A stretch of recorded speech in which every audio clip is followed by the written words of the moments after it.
Bismillahirrahmanirrahim. Assalamu alaikum students. My name is Abdurrahman and I am your biology teacher. आज हम जो topic continue करने जा रहे हैं वो पिछले सेशन में हमने एक चीज़ देखी थी लाइसोसोम्स। लाइसोसोम्स की कंटिन्यूटी में दो छोटे छोटे से टॉपिक्स हैं, पेरोक्सिसोम्स और ग्लाइऑक्सिसोम्स। तो अभी हम उनको देखते हैं, उसको स्टडी करेंगे और फिर आप लोग उसको शॉर्ट क्वेश्चंस के लिए प्रिपेयर करेंगे।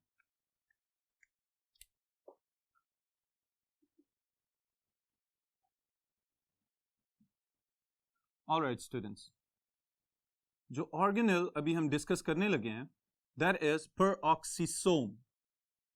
Peroxisome it is a specialised type of lysosome.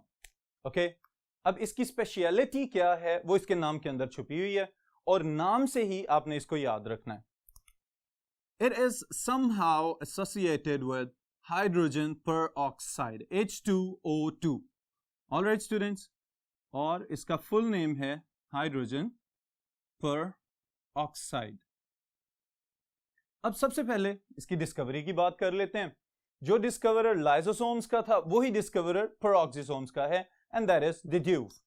वो और उसके कोवर्कर्स लिवर सेल्स को स्टडी कर रहे थे, वहां से उन्होंने इस ऑर्गेनेल को डिस्कवर किया। तो इसको हम डिफाइन अगर करना चाहें तो it was single membrane bounded organelle discovered from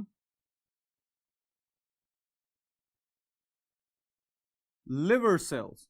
जिगर के सेल्स में से इसको डिस्कवर किया गया and it is enriched with specialized peroxidase enzymes। Okay, वैसे तो peroxidase कह देना ही एंजाइम को समझने के लिए काफी है, लेकिन आपकी आसानी के लिए मैं साथ एंजाइम का वर्ड लिख रहा हूं।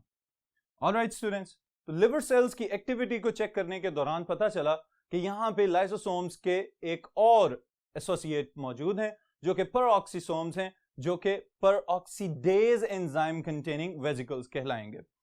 ऑलराइट, अब जो स्पेशलाइज्ड एंजाइम्स पेरोक्सीडेज के अलावा इसके साथ हो सकते हैं वो भी हम यहां पे नोट कर लेते हैं, ताकि अगर आपको शॉर्ट क्वेश्चन के साथ साथ मल्टीपल चॉइस क्वेश्चन में ये सवाल पूछ लिया जाए तो आपको इसके अंदर मौजूद एंजाइम की टाइप्स का पता होना चाहिए।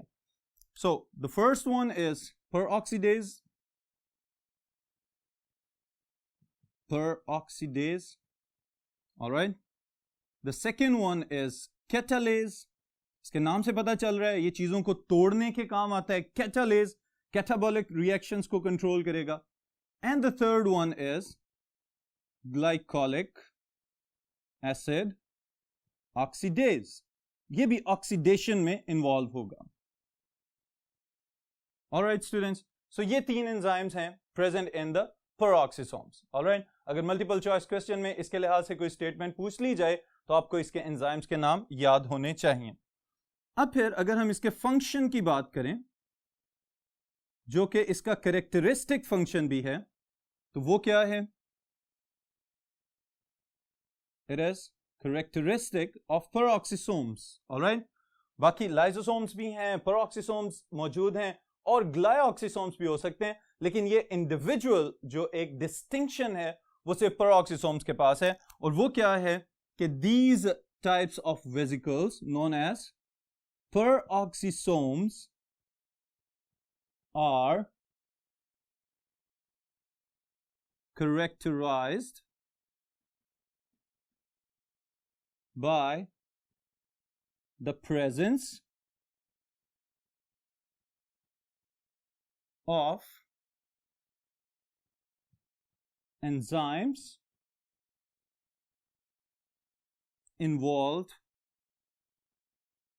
in synthesis and breakdown of hydrogen peroxide। मैं उसकी शॉर्ट फॉर्म लिख रहा हूं यहां पे फॉर्मूला में, और इसको डिफाइन हमने कर दिया इसके कैरेक्टरिस्टिक पॉइंट ऑफ व्यू से कि वो वाले स्पेशलाइज्ड ऑर्गेनल्स जो किसी भी यूकैरियोटिक सेल्स के अंदर मौजूद हैं, किसी भी यूकैरियोटिक सेल में मौजूद हो सकते हैं, और ये वाले ऑर्गेनल किस लिए रिस्पॉन्सिबल हैं?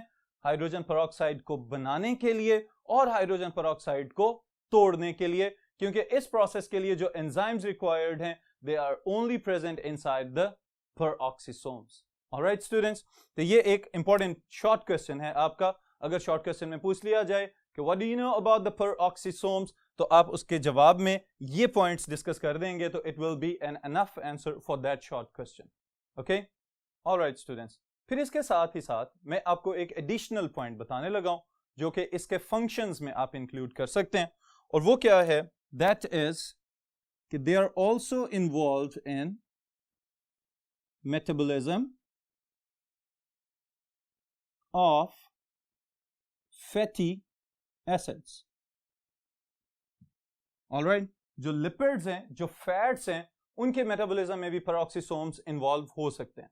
किस तरह से इन्वॉल्व हो सकते हैं ये मैं अगर डिटेल में यहां पे बताऊं आपको, तो the enzymes inside the peroxisomes they are also involve in conversion of long chain fatty acids into medium chain fatty acids, and these medium chain fatty acids, they are further transported to mitochondria, powerhouse of the cell, और ये जो mitochondria है ये फिर further in fatty acids को तोड़ देता है into carbon dioxide and water. Alright, अब ये जो लॉन्ग चेन फैटी एसिड्स हैं इनको तोड़ने वाले एंजाइम्स पेरोक्सिसोम्स के पास हैं। इन्होंने इसको मीडियम साइज चेन में कन्वर्ट किया, और मीडियम साइज चेन में कन्वर्ट होने के बाद they are shunted into the metabolic reactions of the mitochondria. Mitochondria के रिएक्शंस में दाखिल कर दिया जाएगा, और वहां पे दाखिल होने के बाद माइटोकॉन्ड्रिया इनको तोड़ेगा, कार्बन डाइऑक्साइड और वाटर प्रोड्यूस करेगा, लेकिन हमारे काम की चीज क्या है बीच में? That is energy. Alright students, तो अब सवाल ये पैदा होता है कि अगर ये पेरोक्सिसोम्स एनिमल सेल्स के अंदर यानी कि लिवर सेल्स में से डिस्कवर हुए हैं, तो इसके अलावा किस किस तरह के लिविंग ऑर्गेनिजम्स में प्रेजेंट हो सकते हैं? तो इसके जवाब में भी हम लिख लेते हैं about their presence. They are present in animal cells. They are also present in plant cells. They can be found inside the yeast, fungus की example है, and they are also observed in protozoan cells. All right, students. तो ये different types of living organism, और जो बात note करने की है, all of them they are eukaryotic. Okay, तो membrane bounded organelles हैं, यूकैरियोटिक सेल्स के अंदर मौजूद होंगे। Okay, फिर इसके बाद जो नेक्स्ट ऑर्गेनल है इसी के साथ शामिल कर रहे हैं उसको, that is glyoxysome. Glyoxysomes are the next type of single membrane bounded organelles जिनको अभी हम स्टडी करेंगे। इनके लिहाज से सबसे पहला पॉइंट मैं आपको जो बताने लगा हूं ये एक सरप्राइजिंग पॉइंट है, और वो क्या है? Glyoxysomes are actually specialised peroxisomes but found only in plant cells. सिर्फ प्लांट सेल्स के अंदर मौजूद हैं, और प्लांट सेल्स के अंदर भी जो इनकी प्रेजेंस है वो एक स्पेशलाइज्ड जगह पे ही हो सकते हैं, और किसी भी प्लांट के लाइफ साइकिल के अंदर एक मखसूस वक्त के लिए एक्टिव होते हैं जबकि वो जर्मिनेट कर रहा होता है। और ये सारा प्रोसेस मैं अभी एक्सप्लेन करता हूं आपको। इसकी स्पेशलिटी प्रेजेंस ऑफ एंजाइम्स,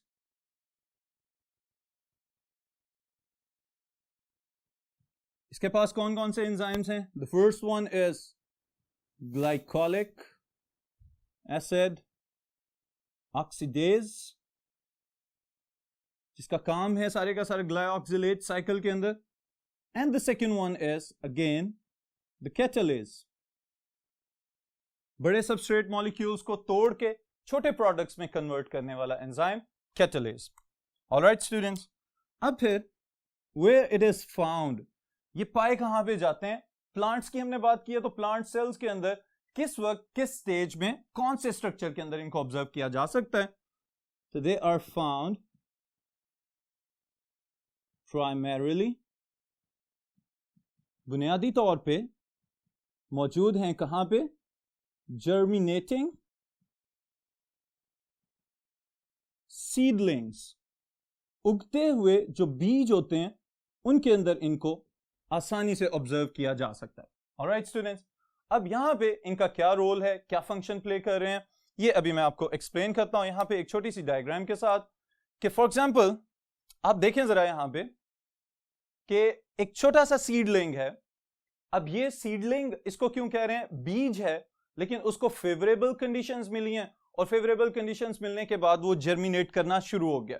उसमें से दो छोटे छोटे से आउटग्रोथ्स निकलती हुई नजर आती हैं।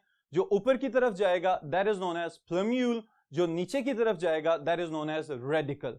रेडिकल से फ्यूचर में रूट्स बन जाती हैं और जो प्लम्यूल है उससे बाद में शूट या स्टेम और तना बन जाता है। ऑलराइट स्टूडेंट्स, अब ये जो स्ट्रक्चर है, इस स्ट्रक्चर के अंदर जब तक ये सीडलिंग सॉइल के अंदर है, मट्टी के अंदर है, उस वक्त तक अपनी मेटाबॉलिक एक्टिविटीज के लिए इसको एनर्जी तो चाहिए। वो एनर्जी कहां से आ रही है? ये बुनियादी तौर पे काम कर रहे हैं आपके ग्लाइऑक्सिसोम्स। ऑलराइट, अब ग्लाइऑक्सिसोम्स की एक्टिविटी, अब सीड के अंदर चलते हैं हम। सीड के अंदर फैट स्टोरेज टिश्यूज होते हैं, ऑलराइट, जिन्होंने रिजर्व फूड स्टोर किया होता है in the form of fats या ऑयल्स। जैसे कि हम लोग नॉर्मली ये जितने भी वेजिटेबल ऑयल्स वगैरह हैं, ये कहां से आ रहे हैं? डिफरेंट प्लांट्स के सीड्स में से तेल निकाला जाता है और उसको फिर फर्दर वेजिटेबल ऑयल या घी की फॉर्म में हम लोग इस्तेमाल कर लेते हैं। तो ये जो ऑयल्स हैं, these are actually the fats that are stored for the growth of the seed. जब बीज ने खुद मट्टी में से निकल के, जब तक वो इस काबिल नहीं हो जाता कि वो फोटोसिंथेसिस करना शुरू करे और अपनी ग्रोथ के लिए अपने कार्बोहाइड्रेट्स खुद से बनाए, उस वक्त तक उसको जिस एनर्जी की जरूरत है, that energy is provided by the stored food inside the seed. Alright? और उस stored food को अगर वो fats की फॉर्म में है तो उसको available करवाना, that is the most important function, और it is performed by glyoxysomes. Alright students? अब जरा देखें, these glyoxysomes, they have specialized enzymes. अभी एक एंजाइम का नाम मैंने आपको बताया था, glycolic acid oxidase. Okay? ये एक प्रोसेस चल रहा होता है सीड के अंदर और इसने क्या करना है? लॉन्ग चेन फैटी एसिड्स को कन्वर्ट करना है into acetyl coenzyme A. Alright, फिर acetyl coenzyme A is further converted into succinate. Alright, फिर उसके बाद सक्सिनेट से फर्दर इसको ट्रांसफॉर्म कर दिया जाएगा इनटू कार्बोहाइड्रेट्स, और इन कार्बोहाइड्रेट्स को वो जर्मिनेटिंग सीडलिंग उस वक्त तक इस्तेमाल करेगा जब तक कि वो इस काबिल नहीं हो जाता कि उसका क्लोरोफिल डेवलप हो जाए और वो खुद से फोटोसिंथेसिस करने के काबिल हो जाए। ऑलराइट, इसका मतलब ये है कि अब सवाल ये पैदा होता है कि किस तरह के प्लांट्स में आपको ये ग्लाइऑक्सिसोम्स ज्यादा मिल सकते हैं। तो all those plants whose seeds are enriched with stored fatty acids, okay? वो वाले तमाम पौधे जिनके बीज के अंदर तेल स्टोर किया जाता है, जिसमें हमारे कैस्टर बीन्स हो सकते हैं, जिसमें हमारा कैनोला सीड्स हो सकते हैं, इसी तरह कॉर्न, मकई जो है इसका भी जो ऑयल है वो निकाला जा सकता है। फिर पीनट्स जो है, मूंगफली जो है, इसमें से भी समटाइम्स ऑयल एक्सट्रैक्ट किया जा सकता है। तो ये वाले सब के सब, और एक और जो इकोनॉमिकली बहुत इंपॉर्टेंट है, फ्लावर, सनफ्लावर, उसके सीड्स में से भी ऑयल्स निकाले जा सकते हैं। तो ये सब सीड्स अगर जमीन में लगाए जाएं और ये जर्मिनेट करके नया पौधा बनाए, तो ये नया पौधा कब बनेगा?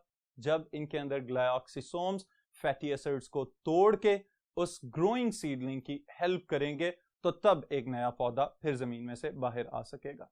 ऑलराइट स्टूडेंट्स, तो ग्लाइऑक्सिसोम्स यहीं पे खत्म होते हैं, फिर इंशाल्लाह ताला इसको कंटिन्यू करते हैं नेक्स्ट टॉपिक के साथ।